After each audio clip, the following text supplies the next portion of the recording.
contente de vous retrouver aujourd'hui pour que je puisse enfin vous faire un aperçu global, enfin c'est pas un aperçu mais on va vous reprendre en revue tous ensemble les livres qui ont rejoint la palle pendant le mois de décembre. Et déjà quand tu sais que le mois a commencé sur le salon de Montreuil que vous avez vu en vlogmas, donc je vais passer d'ailleurs rapidement sur les livres qui viennent de Montreuil puisque je vous les ai déjà montrés durant un vlogmas, je ne sais plus lequel, je vous mettrai le lien juste ici, donc je vais passer très rapidement dessus. Mais il y a eu Montreuil, et puis il y a eu peut-être Noël. Pareil, normalement je vous ai déjà montré mes cadeaux Noël, donc pareil je vais passer rapidement dessus. Il y a aussi eu la Fairyloot, donc en fait je vous ai déjà normalement à peu près tout présenté, mais dans plusieurs vidéos par-ci par-là. Donc on va faire une vidéo condensée, comme ça, on remet les pendules à l'heure. Vous pouvez voir tout ce qui a rejoint ma palle au mois de décembre. Et vous avez vu durant un vlogmas que j'ai rangé ma bibliothèque, sachez que des nouveaux livres l'ont rejoint depuis. Et du coup, mon rangement est déjà tombé à l'eau à peine 15 jours plus tard. Ouais. Quelle idée de ranger par nom d'auteur. Il faut vraiment... En fait, je pense que mon prochain rangement de bibliothèque, je le ferai jamais. Mais... finalement, le rangement de bibliothèque le plus sensé, c'est de faire juste les livres par ordre d'arrivée. Du plus vieux au plus récent. Comme ça, juste tu rajoutes et c'est aussi bien. Bon allez, on arrête les bêtises et on attaque tout de suite avec les achats. Parce qu'il y en a eu 2, 3 quoi.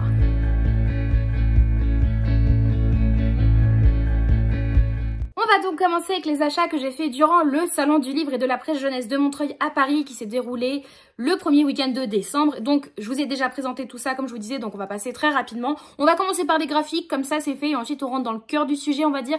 Et le premier c'est donc Transition de Élodie Durand, journal d'Anne Marbeau, et c'est publié chez Delcourt. C'est donc un livre qui traite, comme le laisse penser la couverture et le titre, de la transition. Donc c'est un sujet qui m'intéresse énormément, donc je me le suis pris et on va voir ce que ça donne. Un autre roman graphique que cette fois-ci j'ai aussi acheté à Montreuil, de toute façon je vais pas vous le dire à chaque fois, mais que j'ai donc aussi acheté à Montreuil, et on a craqué à deux puisque Manon aussi de Vibration Littéraire a craqué en même temps que moi. Il s'agit de La Marche Brume, le premier tome, Le Souffle des Choses, écrit par Stéphane Fer et publié chez Dargaud cette fois-ci. La couverture est magnifique, le résumé à l'arrière est très drôle mais en même temps laisse penser qu'on va parler quand même de sujets très importants tels que la sororité pour n'en citer qu'un. Bref, il me fait très envie, donc j'ai très hâte de pouvoir me jeter dessus, et je pense que je l'ai peut-être pas mis dans ma palle de janvier, mais je me dis qu'à tout moment, les graphiques en fait je me les impose pas on va dire sur des pales dans un mois, mais qui peuvent venir intercaler deux lectures comme ça à tout moment, donc celui-ci peut-être, on ne sait pas.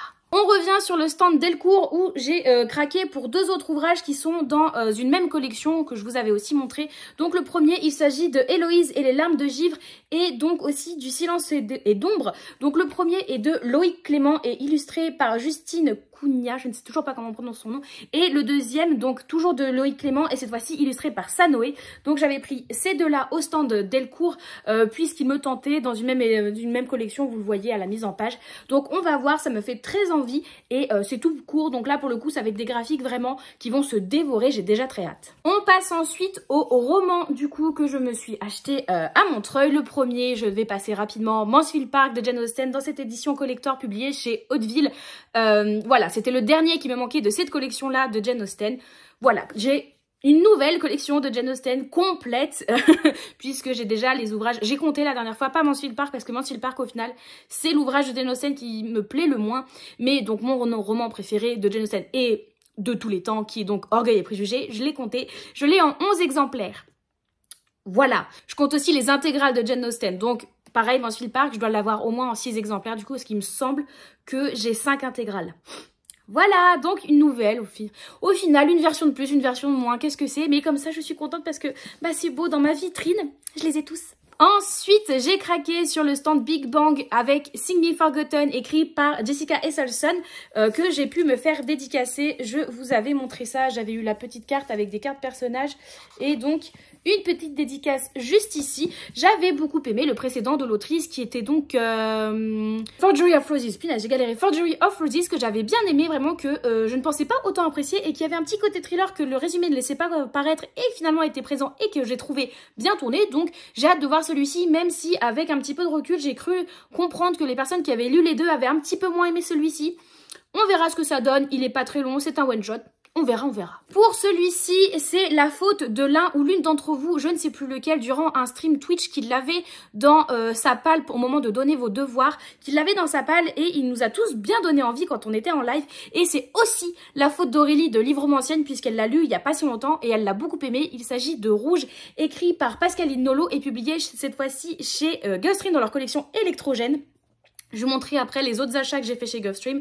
J'ai acheté 3 livres chez eux. 4 3. Trop de livres. Mais donc voilà, celui-là, on est sur un thriller vraiment adulte de ce que j'ai compris. On a un petit jaspage rouge qui est sympa. Bref, j'enchaîne vraiment, ça n'a rien à voir. On est sur un thriller adulte avec un jaspage rouge sapin. Sympa. Non, pas sapin, ce n'est pas un sapin. Bref, il me donne énormément envie. Il n'est pas très long, donc... En vrai, je pense que... je pense, à chaque fois je vais vous dire ça, donc non, on va arrêter de mentir. Et j'espère le lire dans l'année 2024, ça serait chouette. Chez Gulfstream, du coup, je vous disais, j'ai fait d'autres achats et l'un d'entre eux est donc Runborn de Ariel Holz avec le premier tome Tyr, qui cette fois-ci est chez Gulfstream, pas dans leur collection Électrogène. C'est une sortie qui n'est pas encore parue puisqu'on l'avait en avant-première à Montreuil. Il sort en février ou mars, je ne sais plus, l'un ou l'autre. Je ne sais plus et en plus j'ai pu rencontrer l'auteur, donc je l'ai eu dédicacé, je suis super contente, il me fait énormément envie, je connais très peu finalement la mythologie nordique, donc là on est sur de la fantasy avec de la sur base de mythologie nordique, donc ça peut être super chouette pour en découvrir plus, donc voilà, il me fait énormément envie, j'espère, je vais essayer en tout cas de le lire avant sa sortie officielle. Un autre livre qui vient de chez Gulfstream, que cette fois-ci je n'ai pas fait dédicacer parce que je suis trop bête, j'ai vu l'auteur en dédicace, sauf que j'avais acheté le livre la veille et le lendemain je ne suis pas allée au salon avec le livre parce que je suis toto, mais je suis quand même très contente de l'avoir trouvé. Il s'agit de Salicornia, donc le premier tome qui se nomme L'Ordre du Vampire, écrit par Fabien Clavel. Et comme je vous disais, chez Gulfstream, on est sur un livre où on a le mot vampire dans le sous-titre. L'illustration de la couverture est magnifique, la couverture en elle-même est très belle. Vous ouvrez le livre, vous avez ceci, ça donne énormément envie. Et c'est... Soliste, je crois, qui m'en avait parlé, qui m'avait dit oui Marie, ça a l'air trop bien. Je sais plus s'il l'a lu ou s'il m'a juste hypé sans l'avoir lu. En tout cas, je suis très hypée, j'ai très hâte de le découvrir celui-ci. Je ne sais pas du tout quand paraîtra le tome 2, donc je pense que je vais attendre qu'on ait des news pour le tome 2 pour commencer à le lire. Mais j'espère que ça sera bientôt parce qu'il me fait super envie. Et donc c'est bien 4 livres que j'ai achetés chez Gulfstream puisque le dernier... pas des moindres, il s'agit d'une intégrale, d'une trilogie avec dans cette intégrale du coup des petites nouvelles qui sont venues s'ajouter, donc c'est très chouette. C'est l'intégrale de Steam Sellers écrit par Elias Green, donc chez Gulfstream, dans cette superbe édition, vraiment il est magnifique, il est magnifique, avec le jaspage doré aussi. Vous l'ouvrez en plus, vous avez, alors j'ai eu la dédicace donc avec une petite illustration qui est à l'envers, vous comprenez, et un marque-page, vous avez une illustration comme ça à l'intérieur et du coup, comme je vous disais, j'ai pu le faire dédicacer, donc je suis trop contente. Tadam! Trop beau, trop beau, j'ai très hâte de le découvrir. C'est une saga que je vois passer depuis si longtemps, enfin depuis qu'elle a commencé à l'écrire, l'autrice, donc ça fait déjà quelques années. Je la vois passer partout. J'ai vu des avis peut-être un peu moins motivés ces dernières années, enfin ces derniers temps, mais moi je le suis motivée, donc il n'y a pas de souci, j'espère pouvoir, je pense... Maintenant, vu que je les ai tous, donc j'ai pas d'excuses, je pense me faire la trilogie durant l'année 2024. Le dernier achat que j'ai fait à Montreuil, enfin le dernier achat voulu, parce que j'avais une petite liste quand même d'achats que je voulais absolument faire à Montreuil, et le dernier achat que j'ai fait, que je voulais faire, il s'agit du tome 3 en relié de Heartstopper, donc de Alice Oseman, publié chez Hachette Roman dans leur collection de graphiques. Voilà, je suis trop contente, en fait j'ai acheté les 2 premiers en relié, donc je continue la collection en relié, donc... On est toujours sur ces petits graphiques. Là, on est sur du jaspage vert et une couverture jaune, pardon. Voilà, que vous dire d'Heartstopper, je pense que tout le monde connaît, j'ai pas besoin de trop vous en parler, mais j'ai très hâte de pouvoir lire la suite, même si du coup ça veut dire maintenant attendre le tome 4 en relié, sachant que là, au mois de décembre, c'est le tome 5 en broché, donc le tome 5 qui vient de sortir, et je crois...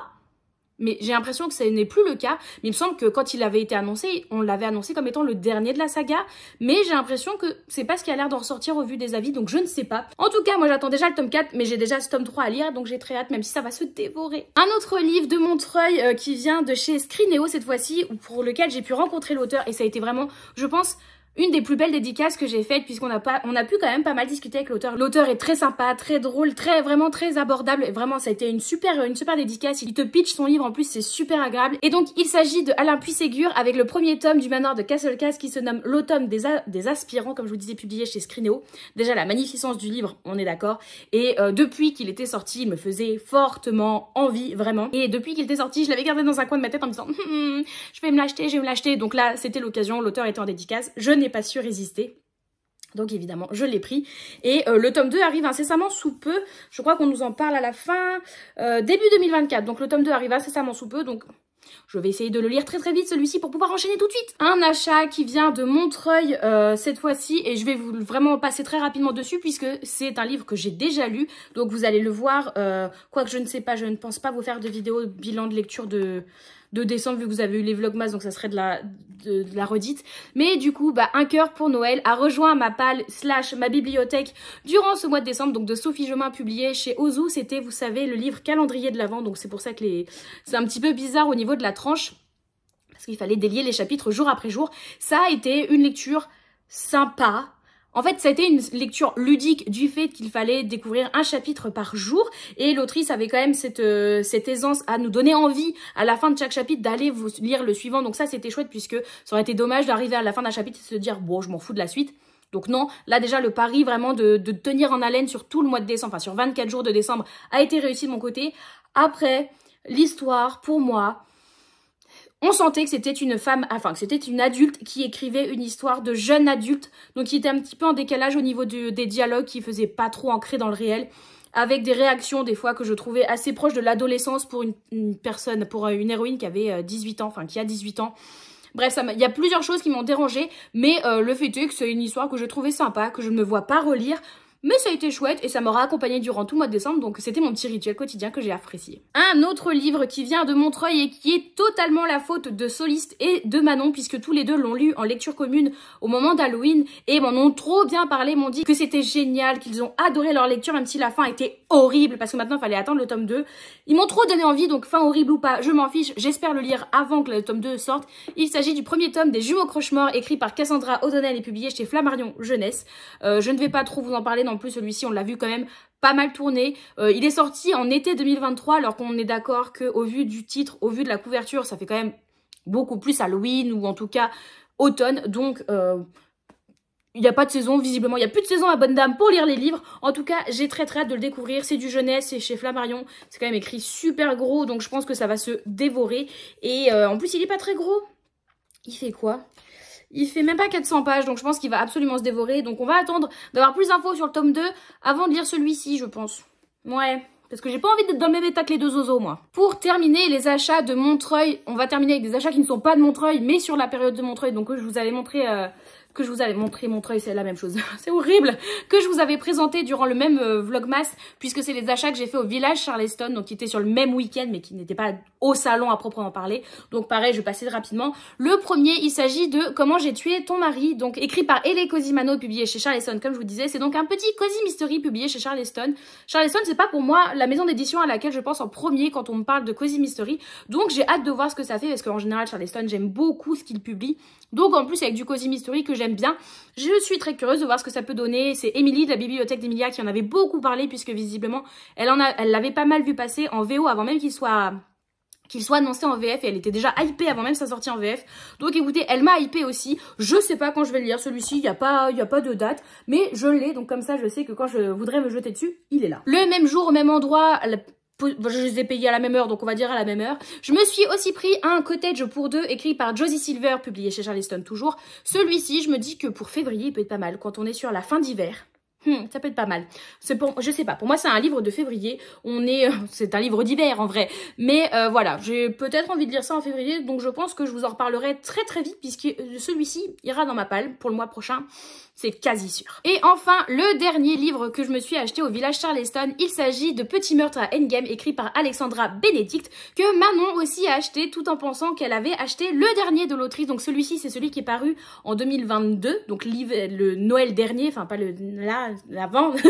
Et Manon pensait qu'elle avait acheté celui de cette année, qui se nomme je ne sais plus trop comment, qui est une sorte de remake un petit peu du Crime de l'Orient Express. Je sais plus comment il se nomme, mais celui-ci, c'est le premier. Moi, je voulais commencer avec celui-ci. Je me souvenais que c'était pas le dernier. Donc, je voulais commencer avec celui-ci. La couverture donne très envie. Pareil, à lire en hiver, ça peut être chouette. Mais vous savez, je suis pas forcément la lectrice la plus saisonnière du monde. Donc, on verra. Donc, encore une fois, un petit Cozy Mystery. Ça me tente bien, bien, bien. Pour terminer avec les achats de ce mois de décembre, je vais vous présenter rapidement le livre de la Fairy Loot, du coup de cette box, de la box qu'on a reçue début décembre, que je vous ai aussi unboxé en vlogmas, donc je vais passer rapidement dessus. Il s'agit de ce livre qui se nomme donc The Scarlet Alchemist, écrit par Kylie Lee Baker. Donc je sais pas chez qui c'est publié initialement, mais si c'est publié chez Otherscape. Mais là c'est la version Fairy Loot avec ce sublime jaspage vraiment qui est très très détaillé, qui reprend la couverture en fait. Et le livre dessous est comme ceci. Alors on n'a rien à l'arrière de la jaquette, mais le livre dessous est comme ceci. Et nous avons des illustrations dedans. Mais alors attendez, parce que j'ai moi-même mes petits papiers dedans. Hop!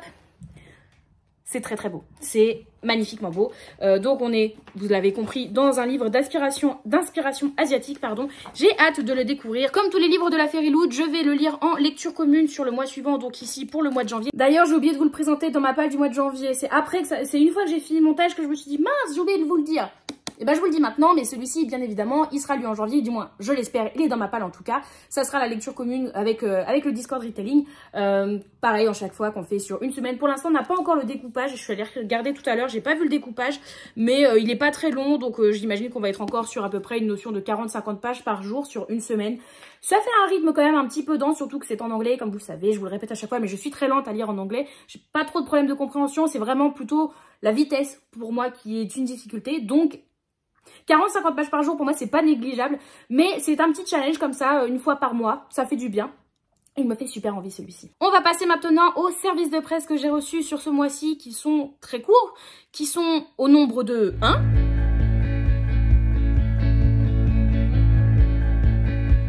C'est pas négligeable, vraiment en décembre je vous avais dit je n'avais rien demandé. Là c'est un petit peu particulier puisque ce sont des épreuves non corrigées que j'ai récupérées pendant la rencontre partenaire à Hachette Roman dans leurs locaux.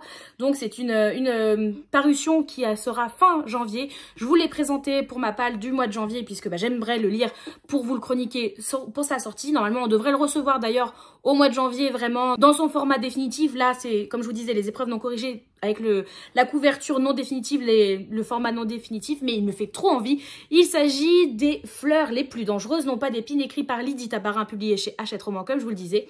Donc voilà, je vous l'ai présenté dans ma palle du mois de janvier, donc je vais pas plus parler dessus. En tout cas, j'ai très hâte de le lire, et comme je vous dis, comme j'ai prévu de le lire ce mois-ci, je vous en reparle de toute façon encore plus vite, ne vous en faites pas. On va maintenant passer au cadeau de Noël que j'ai eu. Donc j'ai eu 2-3 livres quand même. Honnêtement, je m'attendais pas à avoir autant de livres, puisque en général mes proches essayent d'éviter de prendre des livres parce qu'ils savent que toute l'année j'en achète beaucoup, j'en reçois aussi. Donc est-ce que c'est vraiment hors norme, on va dire, de m'en offrir à Noël? Ils se disent que non, donc ils m'en offrent pas.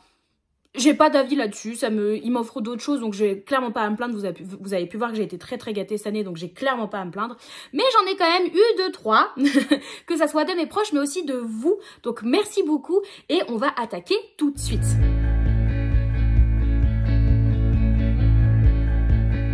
Le premier, on va commencer avec ceux que vous m'avez offerts et je vais finir avec ceux de mes proches. Et le premier me provient de Clems.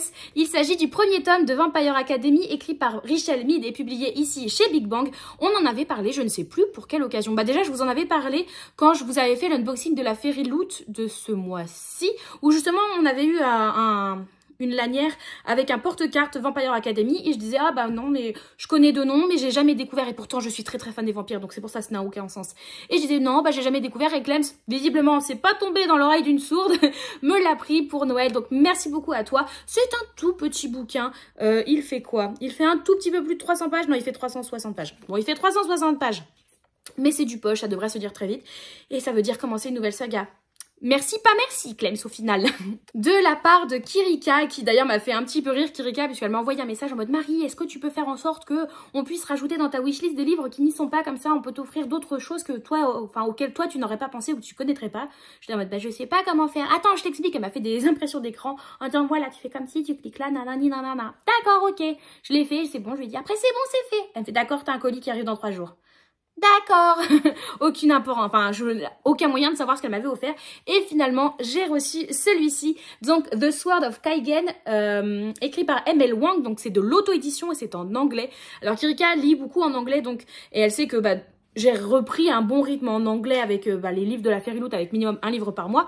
Donc je trouve ça trop cool, c'est un challenge supplémentaire pour moi. Et on est sur un livre du coup visiblement de fantasy médiévale sur fond japonais.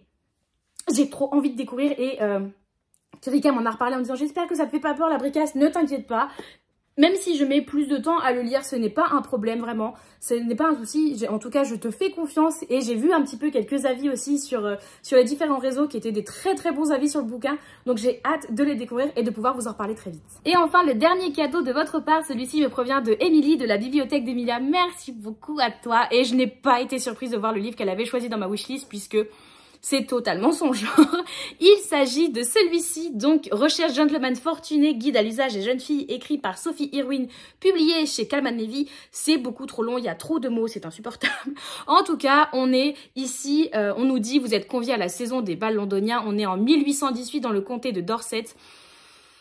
C'est bon, je suis prête, il n'y a pas de souci. En plus, il y a la saison 3 des Bridgerton qui sort bientôt. Et je sais que quand je vais regarder cette saison, enfin, elle sort en mai, je crois, la première partie, la deuxième partie en juin, j'en sais rien, ils ont encore découpé, on n'a rien compris. Bref, je sais que quand ça va ressortir, les Bridgerton, je serai à fond dans ma période anglaise, j'aurai envie de lire plein de livres de cette époque. Eh bien, il sera là, celui-ci. Donc, je compte bien me le mettre dans mes pales dans ces eaux-là et de le lire avant l'été, ça serait chouette. En tout cas, merci beaucoup à toi, Émilie, je suis trop contente. Et enfin, on va terminer avec les cadeaux de Noël qui me viennent de la part de mes proches. Et c'est là, en les reposant, que je me rends compte, ce ne sont que des graphiques. Alors, il y a des BD, il y a du roman graphique et il y a du manga et un petit roman. Vraiment, on sent que mes proches sont là. Non, mais on sait pas niveau roman. Vas-y, tu sais quoi, on va faire les BD. Il y a moins de chances que normalement, elle l'est déjà. Et le pire... Et là, ma plus grosse surprise, je vais commencer par ça d'ailleurs parce que je n'en reviens pas. La plus grosse surprise, c'est celle de mon père. Puisque, je crois que je vous en avais déjà parlé, mais mon père est un peu nulos pour trouver des idées de cadeaux. C'est pas le meilleur. Il fait des efforts, mais c'est pas le meilleur niveau idée de cadeaux. Et pourtant là, il s'est surpassé. Il m'a offert 2 BD qui sont le tome 1 et le tome 2 d'une même saga. Je crois pas que ça soit terminé en 2 tomes d'ailleurs. Mais en tout cas, j'ai le tome 1 et le tome 2 d'une même saga, mais il s'est surpassé. Il n'était pas dans ma wishlist, donc... L'idée vient vraiment de lui et je suis trop contente et j'ai trop hâte de les lire.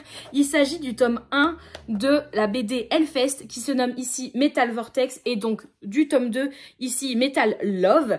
Donc c'est, alors je ne sais pas qui est à l'illustration, qui est au scénario, mais c'est donc de George Bernstein, Fabrice Hudson et Pixel Vengeur. Voilà, en tout cas, je suis trop contente. Alors, vous voyez la ring light, hop, peut-être comme ça c'est mieux. Donc, je suis trop contente parce que je suis fan du Hellfest. C'est compliqué d'être fan d'un festival de musique, mais ah oui, déjà, pour ceux qui ne connaissent pas, le Hellfest, c'est le gros festival français de métal en France qui a lieu à Clisson, à côté de Nantes, tous les étés, en général autour du week-end de la fête de la musique. J'y ai assisté une année en 2015, c'était à l'occasion des 10 ans, je crois, du festival. Et c'est...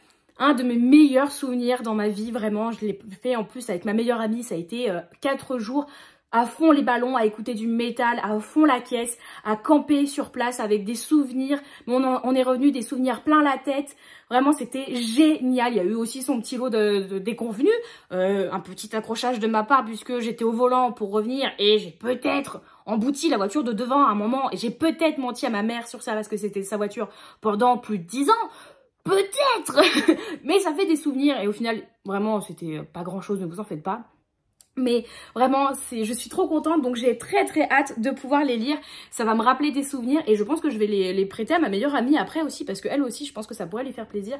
D'ailleurs, ça m'a fait rire parce que ma mère m'a dit les avoir lus et qu'elle les avait trouvés sympas. Donc j'ai hâte de pouvoir découvrir tout ça, ça va être trop cool. Et de lire une BD sur le métal, ça me fait trop plaisir. En parlant de ma meilleure amie, elle a parmi les nombreux cadeaux qu'elle m'a fait, elle en a pris un aussi qui était dans ma wishlist. Et je suis contente puisque... je sais que c'est un roman graphique qui nous parle à toutes les deux, à elle comme à moi, donc je suis très contente parce que je sais la portée aussi qu'a ce roman pour elle comme pour moi. Donc il s'agit de Ne jamais couler de Marie de Brouwer et de Lucie Macaroni, publié chez Le Duc. C'est un roman graphique que j'ai mis dans ma wishlist il y a quelques mois quand je crois que je vous en avais parlé en stream. sur Twitch donc, en disant que j'aimerais lire plus de livres qui parlent de grossophobie, enfin pas de grossophobie, mais qui traitent de la grossophobie, qui la dénoncent, voire plus aussi de romans avec des personnages gros, obèses, en tout cas qui mettent en valeur ça, parce que pour me sentir représentée, j'en ai besoin, je pense, je suis arrivée à un stade où j'ai envie d'en lire. Avant j'étais dans le déni, je refusais de le lire, maintenant j'ai envie d'en lire, j'ai envie de voir comment c'est abordé, et donc celui-ci me donne extrêmement envie. Voilà, on est sur ce type de graphisme. Et déjà les graphismes, j'adore les couleurs, j'adore les graphismes. Ma meilleure amie m'a dit de l'avoir feuilleté et qu'il lui faisait bien envie. Donc ne t'inquiète pas Mizmou, une fois que je l'aurai lu, pareil, je te le filerai. Parce que elle est une ancienne obèse, moi je le suis toujours. Donc c'est un roman qui a une portée, qui a une importance pour nous et qui a l'air de véhiculer des messages vraiment très très importants et très bienveillants. Donc j'ai très très hâte de pouvoir le découvrir. Ensuite, un cadeau qui est un peu drôle en fait, c'est, je vous en avais déjà parlé je crois, que j'ai la collection quasi complète de tous les tomes de Black Butler, donc un manga écrit par Yana Toboso, publié chez Kana. J'ai quasi tous les tomes sauf un, puisque je me suis plantée en achetant, d'ailleurs je sais même pas, quoique peut-être qu'il y en a un nouveau qui est sorti depuis, mais à l'époque le tome 32 était le dernier sorti, et j'étais rentrée chez moi toute contente d'avoir acheté le dernier tome de Black Butler en me disant « Oh, je vais pouvoir relire toute la saga, c'est trop bien !» Et c'est en le rangeant que je me suis dit « Ah, il y aurait comme qui dirait un problème, j'ai pas le tome 31 !» Donc j'avais acheté le tome 32 en pensant, en étant sûre d'avoir le tome 31, sauf que bah non. Et j'en avais parlé en vidéo ou en stream, je ne sais plus. Et ma mère était là, en tout cas a vu cette vidéo, qu'elle soit Twitch ou YouTube, l'a vue. Et du coup me l'a commandé à Cultura, donc elle me l'a offert. C'est marrant parce que je savais qu'elle m'en avait parlé, elle m'avait dit qu'elle l'avait commandé, je le savais. Mais elle avait quand même emballé le manga, l'avait mis sous le sapin, et j'étais là, je me demande ce qu'est ce paquet, parce qu'on voyait clairement que c'était un manga, et je me doutais que c'était le seul qu'elle allait m'offrir. Donc, ma mère m'a offert le tome 31 de Black Butler, donc maintenant c'est bon, sauf si le tome 33 est sorti. On dit que le tome 33 est pas sorti, je suis pas au fait. Mais on va dire qu'il est pas sorti, donc c'est bon, j'ai la collection complète des Black Butler, donc maintenant plus d'excuses, je peux tous les lire. J'ai trop hâte. De la part de ma cousine, enfin la cousine d'Axel, mais c'est ma cousine, de la part de ma cousine, je suis trop contente puisque je m'attendais pas à ce qu'elle m'offre un cadeau, donc ça fait trop plaisir. Merci beaucoup à toi Lola. Elle m'a offert le premier tome de Magus of the Library, écrit par Mitsu Izumi, et c'est publié chez Kiun. C'est un manga qui me fait envie depuis un petit bout de temps. Il y a le mot library dedans. Donc évidemment, comment se tromper, impossible. Les graphismes ont l'air vraiment très très chouettes. Je voudrais essayer de vous montrer une planche un petit peu comme ça, vous voyez. J'aime beaucoup. En général, de toute façon, j'aime beaucoup les mangas que Kiun publie. Pendant longtemps, ça a été ma maison d'édition manga préférée. Et encore, même si c'est un petit peu moins le cas peut-être maintenant, je suis toujours un petit peu comme ça à regarder, à fureter ce qu'ils sortent. Et celui-ci me donne énormément envie. Je ne sais pas du tout combien de tomes sont sortis. Je ne sais même pas si c'est terminé ou toujours en cours. En tout cas, une nouvelle saga de manga a commencé. Je dis oui, il n'y a pas de souci. Et pour terminer ce book haul avec le dernier cadeau, celui-ci me vient de la part de la marraine d'Axel, qui était mon Secret Santa. En fait, c'est elle qui est tombée sur moi, sur le Secret Santa qu'on s'organise dans la famille d'Axel. Et je suis contente puisque je vous ai déjà dit qu'elle m'avait offert un béret, mais en même temps que le béret, elle m'a glissé un petit livre avec 13 à table, écrit par un collectif en fait d'auteurs. Et c'est un livre dont les bénéfices sont remis au Resto du Cœur, donc c'est très très chouette. Je vais vous citer le nom des auteurs qui sont dedans. Donc nous avons Philippe Besson, Michel Bussy, Maxime Chatham, François Despnous, Lorraine Fouché, Karine Guibel, Raphaël Giordano, Philippe Jainada, je ne sais pas, Alexandra Lapierre, Cyril Lignac, Agnès Martin-Lugan, Romain Puertolas, Tatiana Doronet, Léla Slimani et Franck Tillier. Donc voilà, et on nous dit qu'un livre acheté égale 5 repas distribués. Donc elle m'a dit, toi ça te fait un livre, et comme ça moi j'ai fait une bonne action, tout le monde est content, donc je suis très contente. Je sais que je crois que c'est un concept qui est réutilisé toutes les années, c'est pas forcément les mêmes auteurs qui y participent, mais là je suis contente. En plus la couverture c'est fait par Riyad Satouf, j'aime beaucoup Riyad Satouf. Pour l'instant de lui je n'ai lu, et je suis pas à jour, mais je n'ai lu que l'Arabe du futur, mais j'aime beaucoup, et du coup je trouve la couverture très jolie avec ce petit personnage rêveur avec son papillon sur le nez, papillon. Mais j'aime beaucoup, et ça va être trop chouette de découvrir en plus comme ça plusieurs plumes d'auteurs dont je connais parfois le nom, parfois pas, donc ça peut être aussi l'occasion de se dire hey, la plume de cet auteur me plaît bien, est-ce que j'essaierai pas de découvrir un roman? En tout cas, merci encore, merci, j'ai trop hâte de pouvoir le découvrir. J'ai donc encore une fois été énormément gâtée, que ce soit par les autres ou par moi-même avec Montreuil, mais encore beaucoup de très très belles découvertes que j'ai à faire et qui se sont rajoutées à ma page. Je suis trop contente. Là, j'ai les livres partout autour de moi, va falloir que je les range tous. Ouais, mais j'ai très hâte de pouvoir découvrir tout ça, de vous en reparler, de pouvoir vibrer avec vous en vous en reparlant, de vous dire j'ai adoré ce livre, ou au contraire de vous dire ah ou de pleurer avec vous en stream parce que je serai en train de lire un de ces livres en disant c'est trop touchant, c'est trop triste. Bref, j'ai trop hâte de vivre encore plein d'émotions et de pouvoir en parler avec vous. N'hésitez pas, vous, à me dire en commentaire, est-ce que vous connaissez déjà l'un de ces livres que vous avez lu, que vous avez entendu, vous n'avez pas aimé, vous avez aimé, qui sont dans votre balle. Dites-moi tout ça en commentaire. Et pour ceux qui voudraient commenter mais ne savent pas quoi mettre, allez, parce qu'en 2024, je suis devenue une personne vraiment forte et parce que une dernière chose dont je vous ai parlé, c'est l'illustration de 13 à table avec le personnage avec son papillon sur le nez. Mettez en commentaire en emoji un papillon.